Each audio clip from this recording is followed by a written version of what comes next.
ആണവായുധങ്ങൾ ഉപേക്ഷിക്കുന്നതിനുള്ള കരാറുമായി ബന്ധപ്പെട്ട ചർച്ചയ്ക്ക് തയ്യാറായില്ലെങ്കിൽ ഇറാനെതിരെ ശക്തമായ ആക്രമണമുണ്ടാകുമെന്ന അമേരിക്കൻ പ്രസിഡന്റ് ഡൊണാൾഡ് ട്രംപിന്റെ മുന്നറിയിപ്പിന് പിന്നാലെ പ്രതികരണവുമായി രംഗത്തെത്തിയിരിക്കുകയാണ് ഇറാൻ വിദേശകാര്യമന്ത്രി അബ്ബാസ് അരാഗ്ചി.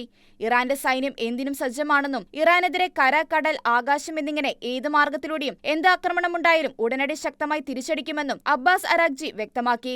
12 ദിവസത്തെ യുദ്ധത്തിൽ നിന്ന് പഠിച്ച വിലപ്പെട്ട പാഠങ്ങൾ കൂടുതൽ ശക്തമായും വേഗത്തിലും ആഴത്തിലും പ്രതികരിക്കാൻ തങ്ങളെ പ്രാപ്തരാക്കിയെന്നും ഇറാൻ വിദേശകാര്യമന്ത്രി കൂട്ടിച്ചേർത്തു. ഭീഷണിയിലൂടെയും ബലപ്രയോഗത്തിലൂടെയുള്ള കരാറിന് തയ്യാറല്ലെന്നാണ് ഇറാന്റെ നിലപാട്. എന്നാൽ ആണവ നിർവ്യാപന കരാറിലെത്തിയില്ലെങ്കിൽ ഇറാനെതിരെ മറ്റൊരു രൂക്ഷമായ ആക്രമണം നടത്തുമെന്ന ഉറച്ച നിലപാടിലാണ് ട്രംപ്.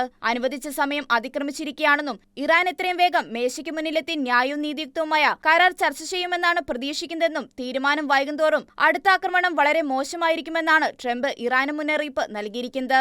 അതേസമയം വിമാനവാഹിനി കപ്പലായ USS എബ്രഹാം ലിങ്കന്റെ നേതൃത്വത്തിൽ ഇറാൻ ലക്ഷ്യമാക്കി അമേരിക്കൻ കപ്പൽപ്പട നീങ്ങിക്കൊണ്ടിരിക്കുകയാണെന്നും ദൗത്യം നിറവേറ്റാൻ അവർ സദാ സന്നദ്ധരാണെന്നും കഴിവുള്ളവരാണെന്നും ട്രംപ് വ്യക്തമാക്കിയിരുന്നു.